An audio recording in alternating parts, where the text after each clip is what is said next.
अस्सलाम वालेकुम स्टूडेंट्स। अच्छा, हमने स्टार्ट किया हुआ था अपना यूनिट 2 कम्युनिटी हेल्थ नर्सिंग का diversity in community health nursing role. ठीक है, इसमें हमने 3 चैप्टर्स कंप्लीट कर लिए। स्कूल हेल्थ हमने पढ़ा, ऑक्यूपेशनल हेल्थ हमारा कवर हो गया, उसके बाद डिजास्टर मैनेजमेंट, ये 3 चैप्टर्स हमारे कवर हो गए हैं। तो आज हम स्टार्ट करेंगे इसका नेक्स्ट चैप्टर इन्वायरमेंटल हेल्थ। ठीक है, आपकी बुक से, नवीद आलम की बुक से इसको हम स्टार्ट करते हैं आज। और ये चैप्टर थोड़ा सा लेंथी है आपका, इसलिए इसको हम 2 से 3 लेक्चर्स में इसको ख़त्म करेंगे। ठीक है, तो आज हम ये स्टार्ट करते हैं। चैप्टर नंबर होगा आपका 11। और सबसे पहले हमने इसमें क्या पढ़ना है। अच्छा, यहाँ पे इसके कुछ ऑब्जेक्टिव्स दिए हुए हैं, कुछ टॉपिक्स दिए हुए हैं। इसको अगर हम देखें कि इसमें हमने क्या क्या कंटेंट कवर करना है, तो पहले हम पढ़ेंगे इन्वायरमेंट के बारे में। ठीक है, इसको डिफाइन करेंगे, इसके कंपोनेंट्स पढ़ेंगे, इसकी टाइप्स पढ़ेंगे। उसके बाद हमारा मेजर जो पोर्शन है वह है वाटर के ऊपर। ठीक है, वाटर की क्या क्या इंपॉर्टेंस है, क्या पर्पसेस हैं, क्या टाइप्स हैं। ठीक है, और प्योरिफिकेशन ऑफ वाटर कैसे कैसे करते हैं। ठीक है, मतलब एक पार्ट हमारा पूरा वाटर के ऊपर है। उसके बाद हमारा आता है एक पार्ट एयर वेंटिलेशन के ऊपर। ठीक है, ये हम पढ़ेंगे। उसके बाद थर्ड पार्ट है सॉइल के बारे में। ठीक है, और फिर नॉइस के बारे में। ठीक है, उसके बाद आपका है वेस्ट डिस्पोजल। तो ये हमारे पास 5 टॉपिक्स हैं मेजर, जो कि हम कवर करेंगे इस चैप्टर में। ठीक है, तो आज हम कोशिश करते हैं कि वाटर वाला जो पोर्शन है वो हम कंप्लीट कर लें। ठीक है, फिर हम नेक्स्ट आगे पढ़ेंगे एयर वेंटिलेशन वाला टॉपिक। तो स्टार्ट करते हैं। सबसे पहले हमें डिफाइन करना है इन्वायरमेंट क्या होता है। ठीक है, इन्वायरमेंट, इसको हम डिफाइन करें तो आप पहले पढ़ते आ रहे हैं क्या होता है कि इसमें हमारे पास जितनी हमारी सराउंडिंग्स में कंडीशंस आ जाती हैं, जितने भी फैक्टर्स आ जाते हैं, ठीक है, वो सारे हमारे इन्वायरमेंट में आते हैं, जो एक मैन के को सराउंड कर रहे होते हैं ना। अच्छा, अब यहाँ से इसको मैं डिफाइन करूँ तो क्या लिखा हुआ है। The term environment employs all the external factors, living and non-living, material and non-material, which surround the man। ठीक है, जो भी एक्सटर्नल कंडीशंस हैं जो कि एक मैन की लाइफ के ऊपर या उसके डेवलपमेंट के ऊपर अफेक्ट कर रही होती हैं, वो सारी इन्वायरमेंट में आती हैं। ठीक है, अब यहाँ पे इसकी लिखी हुई है proper definitions. It is the aggregate of all the external conditions and influences affecting the life and development of the organism, human behaviour और सोसाइटी। जैसे मैंने आपको बताया अभी कि जो भी हमारी एक्सटर्नल कंडीशंस होती हैं उनका एग्रीगेट, उनका कॉम्बिनेशन। ठीक है, और उनका क्या इफेक्ट हो रहा है एक पर्सन की लाइफ के ऊपर, उसके डेवलपमेंट के ऊपर। ठीक है, उसको हम कहते हैं इन्वायरमेंट। अब यहाँ पे इसके 3 कंपोनेंट्स बताए हुए हैं इन्वायरमेंट के: फिजिकल इन्वायरमेंट, बायोलॉजिकल इन्वायरमेंट और सोशल इन्वायरमेंट। फिजिकल में क्या क्या आ जाता है? Water, air, soil, housing, waste, radiations. ठीक है, उसके बाद जो बायोलॉजिकल है, इसमें आपके जो भी लिविंग ऑर्गेनिजम्स हैं, ठीक है, वो आ जाएंगे। इसमें bacteria, viruses, insects and animals आ जाएंगे। ठीक है, उसके बाद क्या है? Social environment. सोशल में क्या है? कस्टम्स आ जाते हैं, culture, habits, income, occupation and religion. ठीक है, तो इस तरह आपने इसको 3 कैटेगरीज में डिवाइड करना है इन्वायरमेंट को। आगे हम पढ़ें तो लिखा हुआ है इन्वायरमेंटल मेडिसिन क्या होती है। ठीक है, इसको हमने डिफाइन करना है। बेसिकली ये हमारे पास क्या है, मेडिसिन की ब्रांच होती है जिसमें हम क्या करते हैं, इसमें हम ऑब्जर्व करते हैं कि एक इन्वायरमेंट का और एक इंडिविजुअल का आपस में क्या इंट्रैक्शन है। ठीक है, एक ऑर्गेनिज्म का इन्वायरमेंट के साथ क्या इंट्रैक्शन है, और इसके अलावा हम ये देखते हैं कि जो इन्वायरमेंट है उसका क्या इफेक्ट हो रहा है एक लिविंग ऑर्गेनिज्म के ऊपर। ठीक है, या एक पर्सन के ऊपर उसके क्या इफेक्ट आ रहे हैं। तो इन सब की स्टडी हम करते हैं इन्वायरमेंटल मेडिसिन के ऊपर। ठीक है, तो ये थोड़ा सा इसका इंट्रो दिया हुआ था। उसके बाद हमारा जो मेजर टॉपिक है इसका, वो हम स्टार्ट करते हैं वाटर। ठीक है, आपको पता है जो वाटर है वो एक इम्पॉर्टेंट एलिमेंट है एक पर्सन की लाइफ में। विदाउट वाटर जो है ह्यूमन बॉडी डिहाइड्रेट्स हो जाती है। ठीक है, और इसके अलावा जो बॉडी के सारे फंक्शंस हैं, फिजियोलॉजिकल, बायोलॉजिकल प्रोसेसेस, वो सिवियरली इम्पेयर्ड हो सकते हैं। ठीक है, तो वाटर जो है वो एक इम्पॉर्टेंट पार्ट है, नेसेसरी फॉर लाइफ है। अब यहाँ पे आपने एमसीक्यूज मार्क करने हैं कि जो अर्थ के ऊपर अमाउंट ऑफ वाटर है वो कितनी है? 1500 मिलियन किलोमीटर क्यूब। ठीक है, और 3/4 पार्ट ऑफ जो अर्थ है वो कवर है वाटर के साथ। ठीक है, उसके अलावा 6 मिलियन गैलन वाटर जो है वो इवेपोरेट होता है पर सेकेंड। ठीक है, और यहाँ पे क्या लिखा हुआ है कि much of ill health is due to poor quality water. अगर एक पर्सन जो है वो उसको इंजेस्ट कर रहा है, पुअर क्वालिटी ऑफ वाटर को ले रहा है, तो उससे उसकी जो हेल्थ है वो डिटेरिएट हो सकती है। ठीक है, उसमें जो डिजीजेस का रेट है वो ज़्यादा हो सकता है।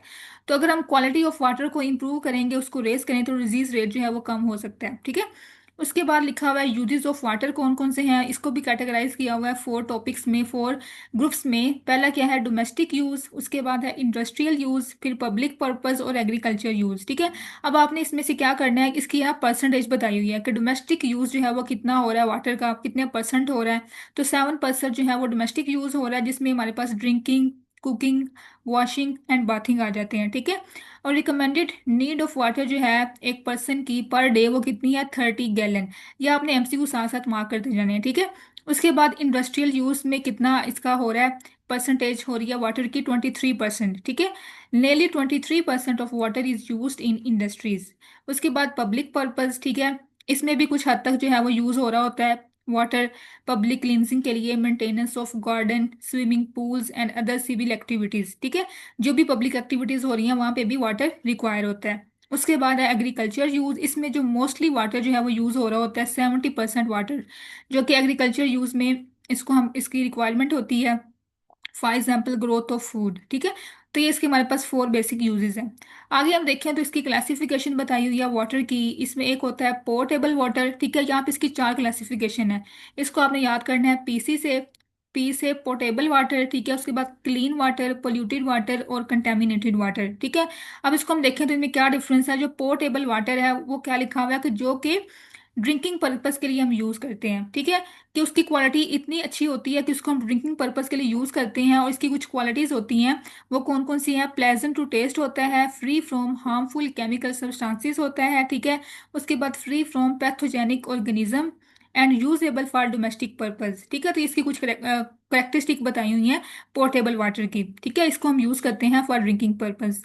उसके बाद जो सेकंड इसकी टाइप है वो है क्लीन वाटर। ठीक है, क्लीन वाटर वो होता है जो कि हर टाइप की कंटेमिनेशन से फ्री होता है। ठीक है, और ये भी हम यूज़ कर सकते हैं ह्यूमन कंजप्शन के लिए। ठीक है, ये सेफ होता है और इसको हम प्रॉपर जो है वो वेरीफाई करते हैं लैब एनालिसिस के थ्रू, सैनिटरी सर्वे के थ्रू, एंड कंटिन्यूज इसको यूज़ कर सकते हैं। ठीक है, तो इसमें हमारे पास कोई कंटेमिनेशन नहीं होती, कोई ऑर्गेनिजम्स नहीं होते, सेफ फॉर ह्यूमन कंजम्पशन होता है। ठीक है, उसके बाद जो थर्ड टाइप है वो है पोल्यूटेड वाटर। ये इसके नाम से शो हो रहा है कि ये पोल्यूटेड होगा। ठीक है, इसमें क्या होता है कि जो इसकी जो वाटर की फिजिकल क्वालिटीज होती है ना वो इम्पेयर्ड होती हैं इस वाटर की। ठीक है, पोल्यूटेड वाटर की, इसमें कुछ ऐसी सब्सटेंसेस ऐड हो जाती हैं, एडिशन ऑफ सब्सटेंसेस की वजह से इसकी जो फिजिकल क्वालिटीज है वो इम्पेयर हो जाती हैं। ठीक है, जब वो इम्पेयर होती हैं तो उससे क्या होता है, इसमें टर्बिडिटी आ जाती है, कंटेमिनेशन आ जाती है। ठीक है, उसका जो कलर है, उसका जो ऑर्डर और टेस्ट वगैरह वो चेंज हो जाता है। ठीक है, उसके बाद हमारे पास क्या है, 4 type contaminated water. Contaminated water क्या होता है कि जिसमें जो कि इन्फेक्शन कैरी कर रहा होता है। ठीक है, इसमें कोई ना कोई वेस्ट जो है वो शामिल हो जाता है, ह्यूमन वेस्ट भी हो सकता है, एनिमल वेस्ट भी हो सकता है, उसकी वजह से जो वाटर है वो कंटेमिनेट हो जाता है, उसकी वजह से इन्फेक्शन भी हो सकता है। ठीक है, तो ये हमारे पास 4 टाइप्स हैं वाटर की। उसके बाद हम देखें तो हमारा जो नेक्स्ट टॉपिक है वह सोर्सेज ऑफ वाटर। अब यहाँ पे 3 मेजर सोर्सेज बताए हुए हैं, वो कौन कौन से हैं, पहले है रेन वाटर, उसके बाद है सरफेस वाटर, और थर्ड पे है ग्राउंड वाटर। ठीक है, रेन वाटर की क्या क्वालिटीज हैं, क्या करेक्टरिस्टिक है, ये हम देखते हैं। सबसे पहले ये हमारे पास प्राइमरी सोर्स ऑफ वाटर है। ठीक है, और प्योरेस्ट फॉर्म ऑफ वाटर है। ठीक है, उसके बाद जो करेक्टरिस्टिक है वो ये बताई हुई है, प्योरेस्ट है, ब्राइट होता है, स्पार्कलिंग, कलर्ड, सॉफ्ट वाटर होता है। ठीक है, उसके अलावा इसमें कुछ ट्रेसेस होते हैं डिजोल्व सॉलिड के। ठीक है, जो कि इसमें ऐड हुए होते हैं। उसके बाद क्लीन एरियाज में क्या होता है कि जो रेन वाटर है वो फ्री फ्रॉम पैथोजेंस होता है। ठीक है, जो डर्टी एरियाज होते हैं वहाँ पे आपको पता है जो केमिकल जो डस्ट वगैरह है वो रेन वाटर में ऐड हो जाती है। ठीक है, तो वो क्लीन नहीं रहता, लेकिन जो हमारे पास क्लीन एरियाज होते हैं वहाँ पे वो पैथोजन से फ्री होता है। उसके बाद क्या है, अब यहाँ पे बताया हुआ है कि रेन वाटर में कुछ इम्प्योरिटीज जो है वो ऐड हो सकती हैं। ठीक है, अगर वो एरिया क्लीन नहीं है तो वहाँ पे जो भी उसके इन्वायरमेंट में जो भी एयर में इम्प्योरिटीज होंगी ना वो रेन वाटर के अंदर ऐड हो जाएंगी। ठीक है, वो इम्प्योरिटीज कौन कौन सी हैं, जैसे कि डस्ट वगैरह है, माइक्रो ऑर्गेनिजम्स हैं, कुछ गैसेज वगैरह हैं। ठीक है, कार्बन डाइऑक्साइड, नाइट्रोजन, ऑक्सीजन, ये सारी ऐड हो जाती हैं रेन वाटर के अंदर। ठीक है, तो जिन एरियाज में नाइट्रोजन ऑक्साइड और सल्फर डाइऑक्साइड एटमॉस्फेयर के अंदर प्रेजेंट होती है ना, तो वो उधर से रेन वाटर के अंदर ऐड हो जाती है, तो जो रेन वाटर है वो क्या बन जाती है, एसिडिक बन जाती है। ठीक है, क्योंकि इसमें जो एसिड है वो ऐड हो रहे हैं। ठीक है, तो जब वो एसिडिक बन जाएगी तो उसको हम कहेंगे एसिडिक रेन। ठीक है, और जो एसिड रेन है उसका बहुत ज़्यादा इफेक्ट होता है एक पर्सन की हेल्थ के ऊपर, और बाकी जो भी ऑर्गेनिजम्स हैं उनके ऊपर इनका बैड इफेक्ट होता है। ठीक है, एसिडिक रेन का ये आपने पढ़ा होगा केमिस्ट्री के अंदर क्या क्या इसके इफेक्ट होते हैं। ठीक है, उसके बाद हमारे पास क्या है, सेकंड टाइप वाटर की, वो है सॉरी सोर्स सरफेस वाटर, ठीक है। सरफेस वाटर जो है वो अब यहाँ पे देखें तो इसमें इसकी क्या क्या एग्जांपल्स दी हुई हैं। पहले हमारे पास क्या है, रेजरवायर, ठीक है। जो भी रेजरवायर है उसमें सरफेस वाटर होता है। उसके बाद रिवर्स एंड स्ट्रीम्स, उसके बाद टैंक्स, पोन्ड्स एंड लेक्स, ये सारे हमारे पास किसके सोर्सेज हैं, सरफेस वाटर के सोर्सेज हैं, ठीक है। उसके बाद क्या है कि जो सरफेस वाटर है, क्योंकि आपको पता है ये सरफेस के ऊपर होता है, ठीक है। एक होता है ग्राउंड वाटर जो कि अंडरग्राउंड होता है, ठीक है। उसके बाद इसके ऊपर जो होता है वो है सरफेस वाटर। तो आपको पता है ये तो एक्सपोज होता है पोल्यूशन से, ठीक है, एनवायरनमेंट से एक्सपोज होता है। तो इसमें जो वेस्ट वगैरह है वो इजीली जो है वो ऐड हो सकते हैं, ठीक है। उसके अलावा हमारे पास आप देखें तो थर्ड टाइप है ग्राउंड वाटर, ठीक है। अब जो रेन वाटर परकुलेट कर जाता है, पेनिट्रेट कर जाता है ग्राउंड के अंदर, उसको हम कहेंगे ग्राउंड वाटर, ठीक है। इसकी एग्जांपल हमारे पास क्या है, वेल्स और स्प्रिंग्स, ठीक है। आपको पता है जो वेल्स हैं वो डीप होते हैं, ग्राउंड में होते हैं, ठीक है। तो इसको हम इसमें कंसिडर करेंगे ग्राउंड वाटर में, ठीक है। उसके बाद स्प्रिंग्स भी ग्राउंड वाटर में आते हैं, ठीक है। अब जो वेल्स हैं उसकी दो टाइप्स हैं, डीप वेल होते हैं, शैलो वेल्स होते हैं, ठीक है। ये उनके डेप्थ के अकॉर्डिंग को कैटेगराइज किया हुआ है। उसके बाद स्प्रिंग्स, ये आपको पता है सीजनल होते हैं कुछ, और कुछ थर्मल स्प्रिंग्स होते हैं, मिनरल स्प्रिंग्स होते हैं, ठीक है। अच्छा, अब यहाँ पे इसके जो टाइप्स हैं उसको बताया हुआ है, ये आगे हम पढ़ेंगे, इसका टेबल भी आएगा, इसका डिफरेंस बताया हुआ है शैलो वेल्स में और डीप वेल्स में क्या डिफरेंस है, ठीक है। जो डीप वेल्स है ना उनकी जो डेप्थ है ना वो ज़्यादा होती है, ठीक है। और इसकी कुछ क्वालिटीज़ हैं वाटर की, वो हम देखते हैं इनमें क्या डिफरेंस है। जो शैलो वेल होते हैं ना उसमें जो वाटर है, ठीक है, उसकी जो केमिकल क्वालिटी है वो मॉडरेटली हार्ड होता है, ठीक है। ये हम पढ़ेंगे आगे कि जो हार्ड वाटर है उसकी क्या क्वालिटीज़ हैं, क्या करेक्टरिस्टिक होती हैं। तो हमारे पास एक होता है सॉफ्ट वाटर, एक होता है हार्ड वाटर, ठीक है। लेकिन जो शैलो वेल है उसमें जो वाटर की क्वालिटी है वो क्या है, मॉडरेटली हार्ड होता है, ठीक है। उसके बाद ये लाइएबल होता है पोल्यूशन से, क्योंकि मैंने आपको बताया कि जो शैलो वेल है उसकी डेप्थ इतनी ज़्यादा नहीं होती, ये सरफेस के साथ ही होता है ऑलमोस्ट, ठीक है, सरफेस के ऊपर ही होता है, ठीक है। तो इसके जो पोल्यूशन का रिस्क है वो ज़्यादा है, मतलब इसमें जो वेस्ट है वो इजीली ऐड हो सकता है, ठीक है। उसके अलावा जो है ना ये ड्राई हो जाते हैं समर में, जो शैलो वेल्स हैं वो समर में ड्राई हो जाते हैं, ठीक है। उसके बाद हमारे पास क्या है, डीप वेल्स। अब जो डीप वेल्स है ना वो डीप होते हैं, सेवरल हंड्रेड मीटर्स जो है ये डीप होते हैं, ठीक है। इसमें जो वाटर है वो प्योर फॉर्म में होता है क्योंकि ये मोस्ट डीप डेप्थ में होते हैं, ठीक है। उसके अलावा इसमें जो वाटर की क्वालिटी है वो क्या है, मच हार्ड होती है, ठीक है। इसमें मॉडरेटली हार्ड है, इसमें मच हार्ड है। उसके बाद अब ये मैंने आपको बताया कि ड्राई हो जाते हैं समर में, लेकिन जो डीप वेल है वो कॉन्स्टेंटली इनमें सप्लाई आती रहती है वाटर की, ये ड्राई नहीं होते, किसी भी सीजन में ड्राई नहीं होते, ठीक है। तो ये हमारे पास दो टाइप्स थी बेसिक, ये आपने याद करनी है। उसके बाद हमारे पास क्या है, स्प्रिंग, ठीक है।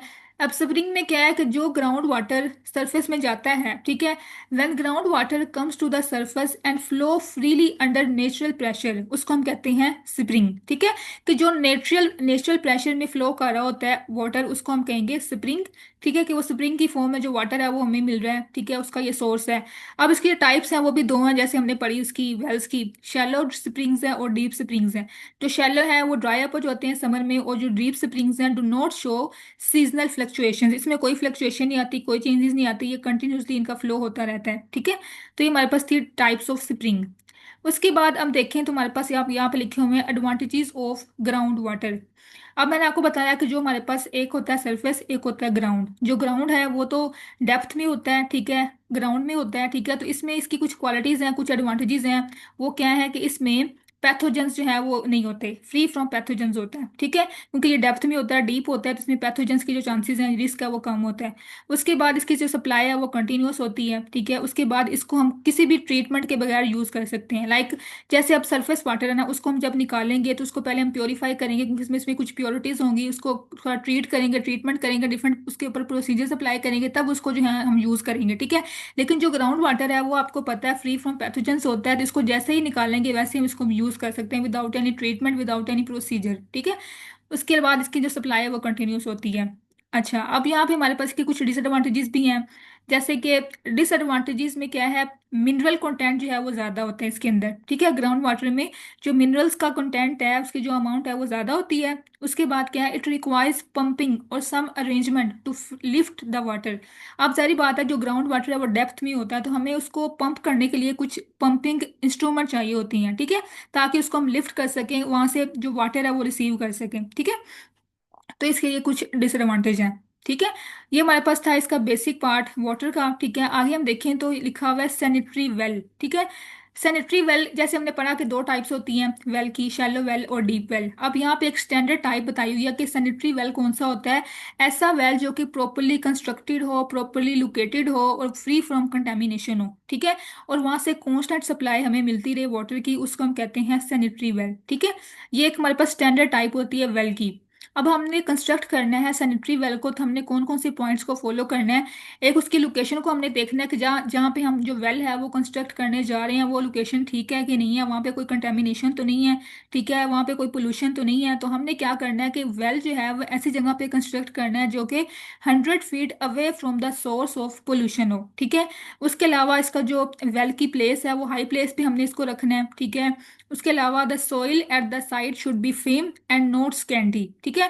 जो सोइल है वो भी प्योर फॉर्म में हो, फर्म हो, ठीक है। उसके बाद लाइनिंग, अब जो हमने वेल बनाना है उसकी जो लाइनिंग है वो प्रॉपर होनी चाहिए, रिजिड होनी चाहिए, ठीक है। हमने उनको ब्रिक्स के साथ, ब्रिक्स को यूज़ करना है, स्टोन्स को यूज़ करना है। उसकी जो डेप्थ है वेल की वो भी प्रॉपर हमने मेजरमेंट के साथ करनी होती है, 6 मीटर्स आपकी डेप्थ होनी चाहिए, ठीक है।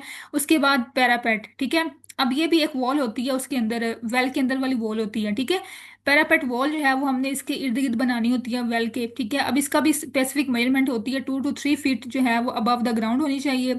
उसके बाद जो प्लेटफॉर्म है वो सीमेंटेड होना चाहिए, ठीक है। जो इसका बेस होती है, प्लेटफॉर्म जिसको हम कहते हैं, वो भी सीमेंट से हमने उसको बनाना है, ठीक है, कंस्ट्रक्ट करना है। उसके बाद कवरिंग, कवरिंग में हमने क्या करना है, कंक्रीट कवर इसके करने हैं, ठीक है, वेल के। उसके बाद प्रॉपरली ड्रेन इसकी हमने बनानी है, ठीक है, ताकि जहाँ से वो जो पब्लिक है या जो भी लोग हैं उसको प्रॉपरली ड्रेन कर सकें, ठीक है।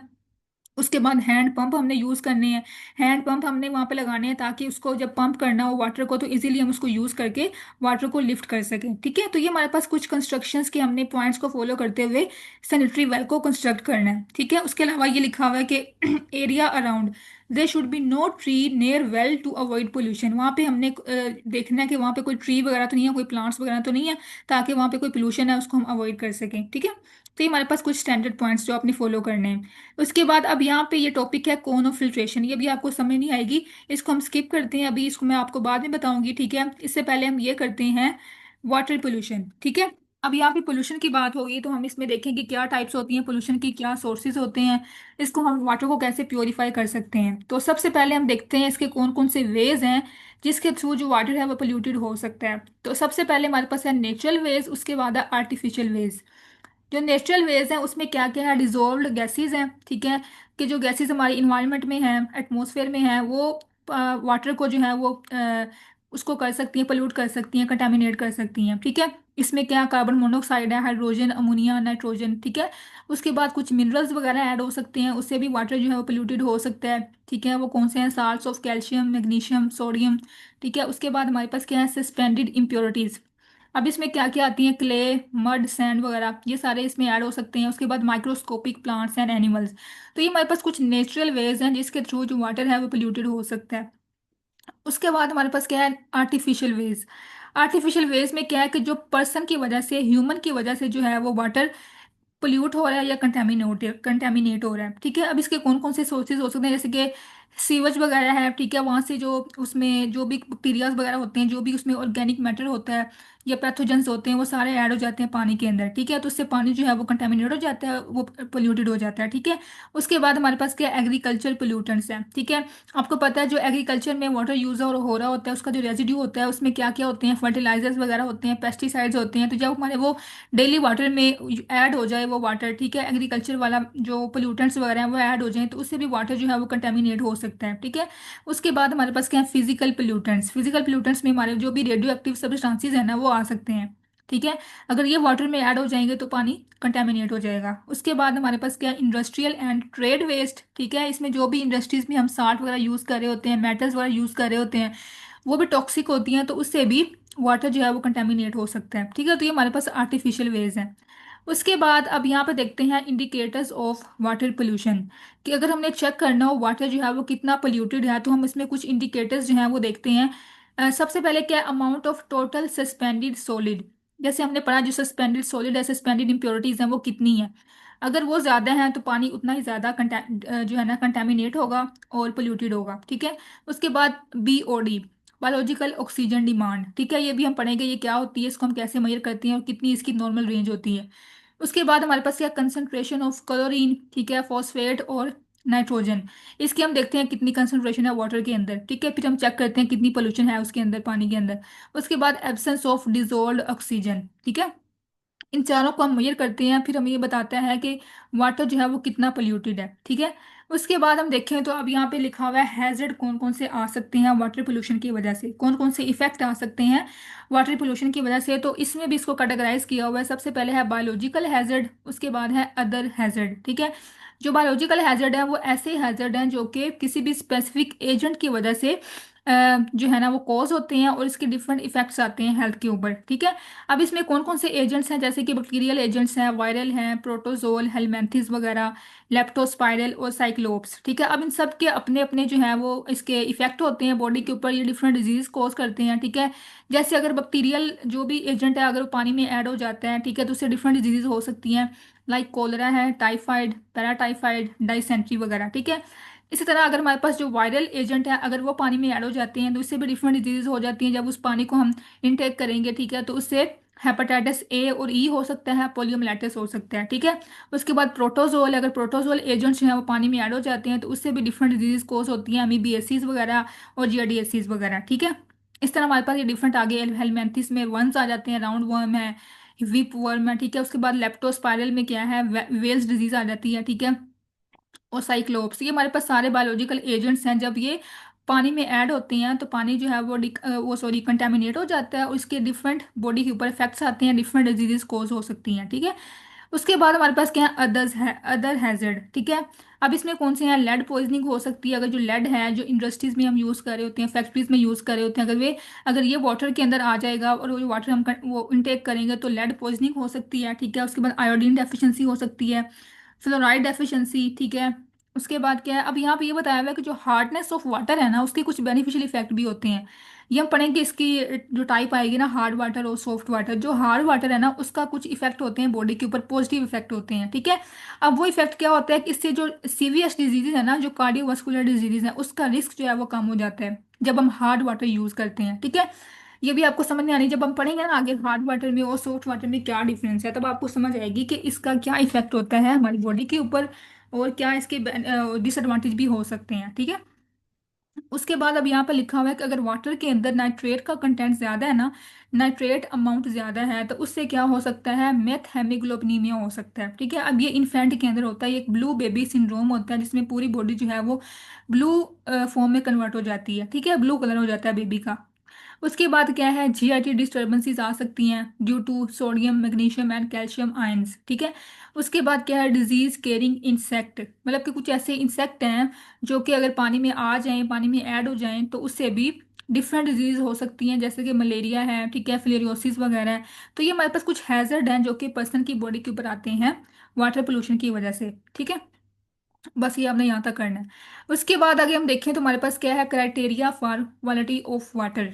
अब इसमें जिसका क्राइटेरिया है ना उसमें बताया हुआ है कौन कौन सी क्वालिटीज हमने चेक करनी होती हैं वाटर की, फिजिकल क्वालिटीज, केमिकल क्वालिटीज, ठीक है। उसके बाद माइक्रोबायोलॉजिकल क्वालिटीज हमें देखनी है, उसके बाद रेडियोलॉजिकल स्टैंडर्ड चेक करनी होती हैं, ठीक है। इन चारों को हमने देखना है कि वाटर जो है वो कितना सेफ है, इन सबको हमने देखना है वो फुलफिल हो रहा है कि नहीं हो रहा क्राइटेरिया, ठीक है। तो सबसे पहले हम देखें फिजिकल क्वालिटीज। जो एक नॉर्मल वाटर है, जो क्लीन वाटर है उसमें जो उसकी टर्बिडिटी है ना वो देखें तो water must be free from turbidity, ठीक है, उसमें कोई इम्प्योरिटीज नहीं होती, कोई सस्पेंडेड पार्टिकल्स नहीं होते, ठीक है। उसके बाद जो कलर है उसका वो फ्री फ्रॉम कलर होना चाहिए, इसका कोई कलर नहीं होता, आपको पता है वाटर का। उसके बाद जो ऑर्डर है, should have no disagreeable order, ठीक है, मतलब इसकी कोई ना कलर होता है ना कोई ऑर्डर होती है। उसके बाद test, test must be palatable, मतलब किसका आपको पता टेस्ट भी जो है वो सॉफ्ट होता है, कोई टेस्ट नहीं होता, टेस्टलेस होता है, ठीक है। उसके बाद टेम्परेचर शुड बी एक्सेप्टेबल। उसके बाद क्लियरनेस जो है वो प्रेजेंट होनी चाहिए, मतलब क्लैरिटी होनी चाहिए वाटर के अंदर। तो ये इसकी हमारे पास है फिजिकल क्वालिटीज। अगर ये सारी क्राइटेरिया हमें चेक करना कि ये पूरा मेट हो रहा है तो मतलब जो वाटर है वो क्लीन है, ठीक है। उसके बाद में चेक करनी है साथ में केमिकल क्वालिटीज भी, ठीक है, इसमें कौन कौन से केमिकल्स वगैरह हैं वो हमने चेक करनी है कि वो किस हद तक प्रेजेंट है और किस हद तक वो सेफ है, ठीक है। अच्छा, अब यहाँ पे हमारे पास क्या है, रिएक्शन देखें तो इसकी जो पीएच होती है वाटर की, एक्सेप्टेबल लेवल वो कितना होता है, 6.5 से 8.5। ठीक है।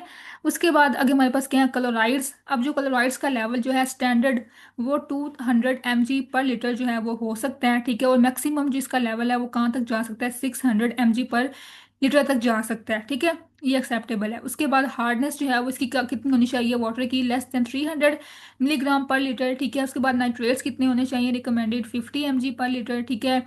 उसके बाद नाइट्राइट्स कितने होने चाहिए, ठीक है, 3 mg/लीटर, ये रिकमेंडेड है। ठीक है। ये इसकी मैक्सिमम लिमिट है। उसके बाद अमोनिया जो है वो कितना एक्सेप्टेबल है, बिलो 0.2 mg/लीटर। ठीक है। उसके बाद डिजोल्व ऑक्सीजन। अब डिजोल्व ऑक्सीजन जो है ना, इसकी कोई प्रॉपर गाइडलाइंस हमें रिकमेंड नहीं की गई। ठीक है। उसके बाद ऑक्सीजन एब्जॉर्ब्ड।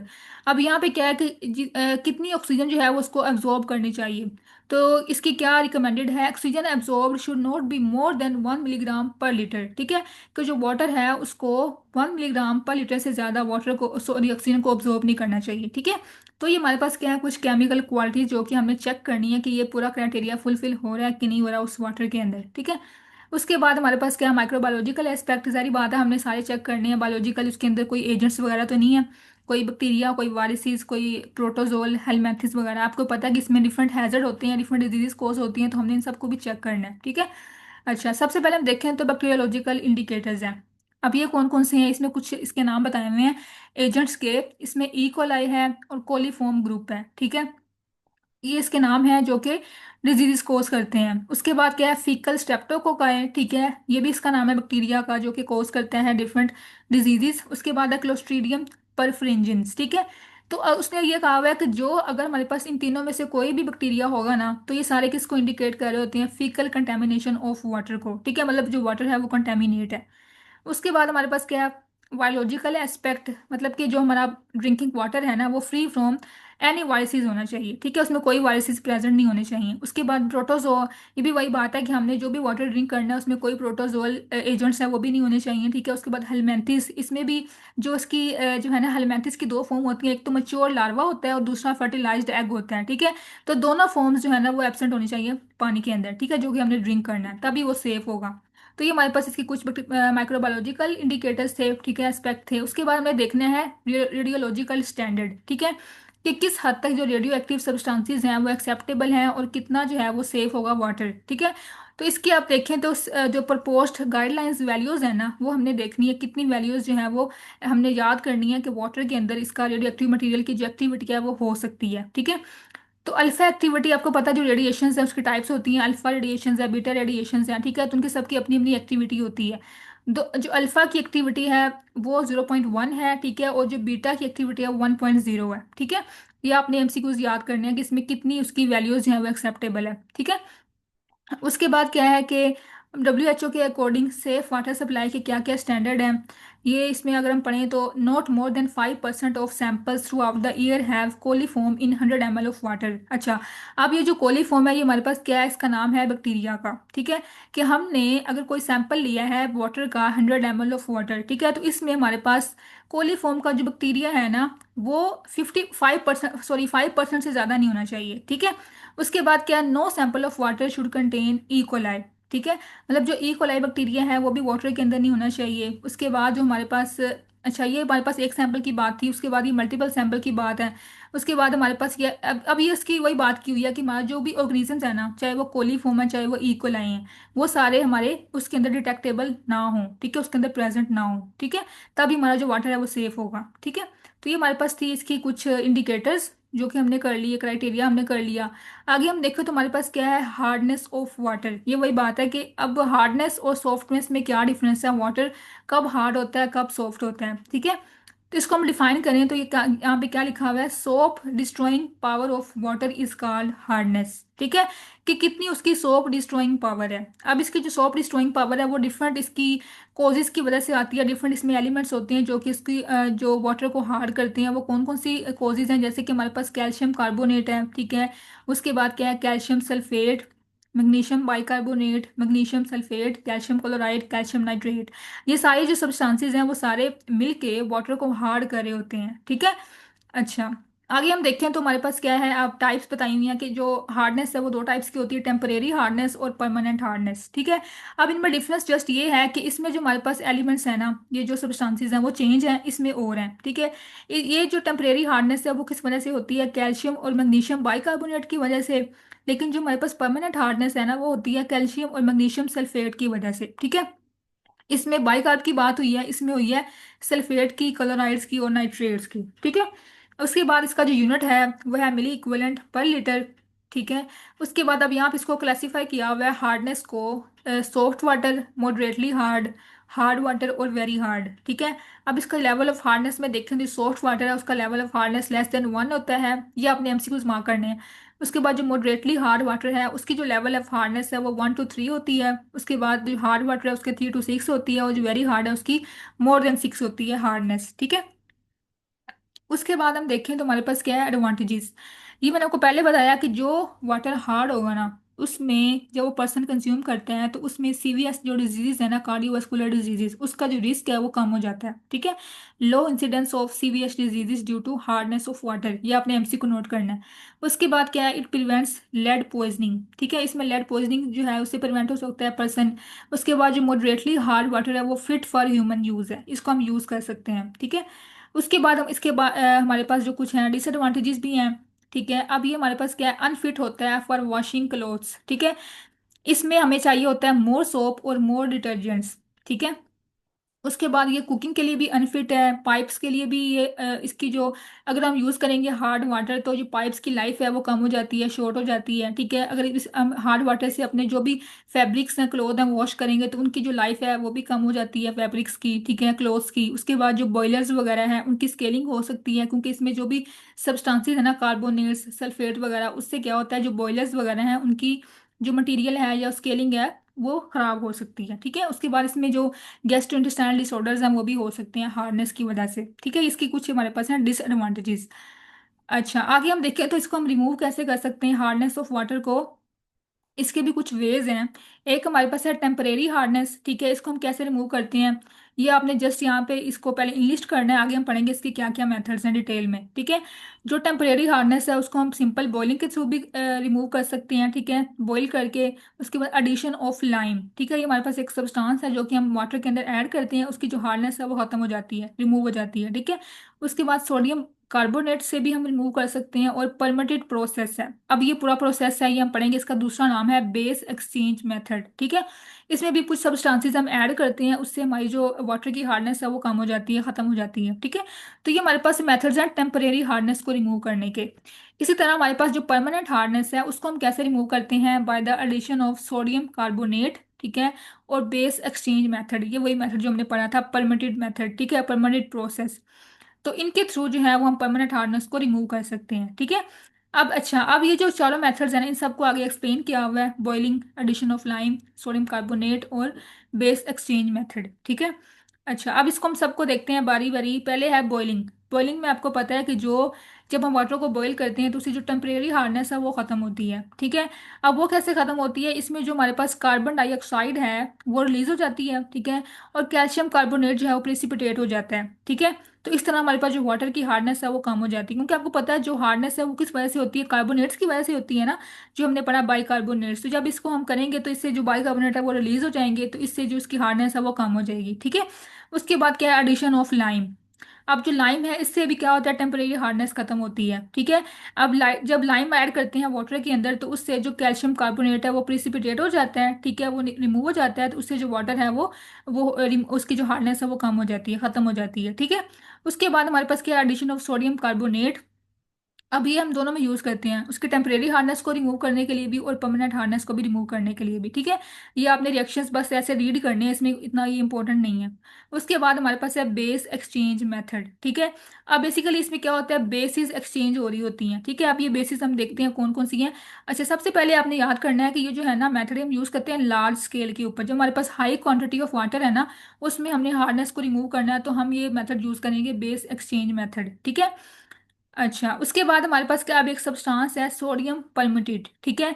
ये हम यूज़ करते हैं, इसी के नाम से इसका जो है ना इसका नेम है परमिटेड प्रोसेस, क्योंकि हम इसमें जो सब्सटेंस परमिटेड यूज़ कर रहे होते हैं। ठीक है, अब जो परमिटेड है ये एक कॉम्बिनेशन होता है डिफरेंट सब्सटेंसेस का। इसमें सोडियम होता है, एल्यूमिनियम और सिलिका होता है। ठीक है। अच्छा, जब हम इसको ऐड करते हैं वाटर के अंदर सोडियम परमेटेट को, तो इसके अंदर ये क्वालिटी होती है, ये प्रॉपर्टी होती है कि ये एक्सचेंज कर देता है कैल्शियम और मैग्नीशियम आयंस को। ठीक है। सोडियम अच्छा, इसकी क्या प्रॉपर्टी है? Property of exchanging sodium for calcium and magnesium ions. ठीक है। मतलब कि जो वाटर के अंदर कैल्शियम और मैग्नीशियम आयंस है ना, ये उनको एक्सचेंज करके सोडियम में कन्वर्ट कर देता है। ठीक है। क्योंकि आपको पता है जो हार्डनेस है वो किस वजह से होती है? कैल्शियम और मैग्नीशियम आयंस की वजह से होती है। ठीक है। तो ये जब एक्सचेंज हो जाएंगे सोडियम के अंदर, तो इससे क्या हो जाएगा? उसकी जो हार्डनेस है वो कम हो जाएगी। ठीक है। उसके बाद क्या है? This process decreases hardness to zero. वही बात है कि इसमें जो इसकी हार्डनेस है वो जीरो में कन्वर्ट हो जाएगी। ठीक है। तो इस तरह जो इसकी हार्डनेस है वो खत्म हो जाएगी। ठीक है। वो वाटर जो है वो सॉफ्ट हो जाएगा। ठीक है। तो ये हमारे पास चार मेथड्स थे इसकी, जिसके थ्रू हम पानी की जो हार्डनेस है, टेम्परेरी हो चाहे वो परमानेंट हो, उसको हम रिमूव कर सकते हैं। ठीक है। ये हमारे पास से था वाटर के बारे में। ठीक है। ये हमने ऑलमोस्ट वाटर का जो हाफ पार्ट है वो कंप्लीट कर लिया आज के लेक्चर में। ठीक है। आगे जो हमारा टॉपिक है प्योरिफिकेशन ऑफ वाटर, ये थोड़ा सा लेंथी है। ठीक है। ये हम करेंगे नेक्स्ट लेक्चर में। इसकी अभी आगे दो टॉपिक्स हैं, लार्ज स्केल पे हम कैसे करते हैं प्योरीफाई, और स्मॉल स्केल पे कैसे करते हैं। ठीक है। और इन सब के आगे फर्दर जो है वो 5 से 6 स्टेप्स हैं, ये हम करेंगे नेक्स्ट लेक्चर में। ठीक है। आज का लेक्चर हमारा यहाँ तक था, ये पूरा आपने अच्छे से रीड करना है। और कोई भी आपको समझ ना आए या कोई भी आपका क्वेश्चन हो तो आपने मुझसे ग्रुप में पूछ लेना है। ठीक है। ओके, अल्लाह हाफिज़।